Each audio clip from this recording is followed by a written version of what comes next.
Bonjour les amis.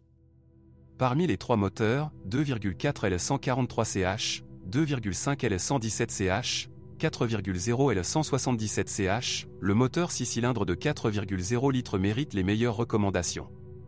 Oui, il a soif, 16 à 18 L100 km, mais il a un couple élevé, offre de bonnes performances dynamiques et surtout, il est considéré comme le plus fiable. Les moteurs 4 cylindres de 2,4 et 2,5 litres sont également assez durables, mais ne consomment pas beaucoup moins de carburant. Veuillez noter que les moteurs de 4,0 litres n'ont connu pratiquement aucune amélioration au fil des années de production, tandis que l'AMC de 2,5 litres a été remplacée en 2003 par une nouvelle unité Chrysler d'une capacité légèrement inférieure de 2,4 litres.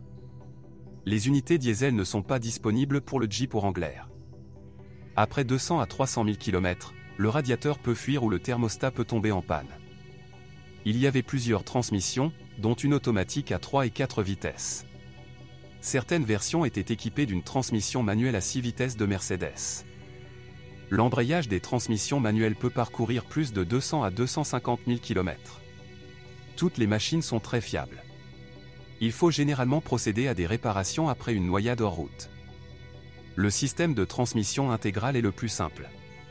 Toute la puissance est transmise à l'essieu arrière et l'essieu avant est connecté manuellement, uniquement à l'arrêt et uniquement en dehors des routes normales. Le Jeep Wrangler dispose de deux types d'essieux arrière. Le plus délicat est le Dana 30/35, la paire principale est détruite, et le plus solide Dana 44, avec une forme asymétrique du couvercle du différentiel. Malheureusement, après avoir traversé des flaques d'eau, on trouve souvent de l'eau dans les ponts. Par conséquent, la lubrification de tous les points du châssis et le remplacement de l'huile de transmission après le tout-terrain sont obligatoires. Après 150 à 200 000 km, il est nécessaire de mettre à jour les traverses de l'arbre à cardan. Sur les arbres d'essieu avant, au lieu de joints homocinétiques, des traverses sont utilisées, qui nécessitent également périodiquement une attention particulière.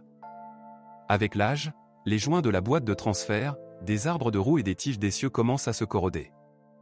La suspension utilise des ressorts du Grand Cherokee au lieu de ressorts à lames archaïques, ce qui a un effet positif sur la maniabilité. Cependant, la précision de la direction reste loin d'être parfaite. Un autre sujet de conversation concerne les voitures spécialement préparées pour la conduite tout-terrain. Le plus souvent, les modifications ne concernent que ce qu'on appelle l'ascenseur, c'est-à-dire dégagement accru.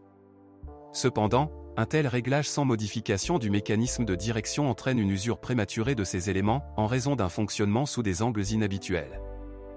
Au fil du temps, l'appareil à gouverner peut nécessiter une réparation, une fuite ou un jeu apparaît. Un jeu dans la direction apparaît également en raison de l'usure du palier de support de l'arbre de direction inférieur. Les roulements d'origine ne sont livrés qu'avec l'arbre, ce qui est assez cher. Un service spécialisé sélectionnera et remplacera le roulement. Les blocs silencieux de l'essieu avant sont devenus inutilisables après 100 000 à 150 000 km. Ceux de l'arrière ont duré un peu plus longtemps. Les roulements de roues avant dureront plus de 100 à 150 000 km. Ils sont remplacés avec le moyeu. De temps en temps, les étriers de frein nécessitent une attention particulière, ils commencent à se coincer. Parmi les défauts liés à l'âge, on peut noter la corrosion du bas de caisse et du système d'échappement, en particulier dans les voitures qui roulent souvent tout-terrain. La rouille affecte la carrosserie au niveau des ailes, des passages de roues et du couvercle du coffre. De plus, les supports de montage de la carrosserie et les coupelles de support de ressort arrière en souffrent parfois. Le moteur du chauffage peut devenir déprimé en raison d'une défaillance de la résistance. Le commutateur d'allumage tombait souvent en panne. Le générateur standard devait souvent être mis à jour en raison de fissures dans le boîtier. Si vous connaissez d'autres dysfonctionnements de modèle, assurez-vous d'en parler.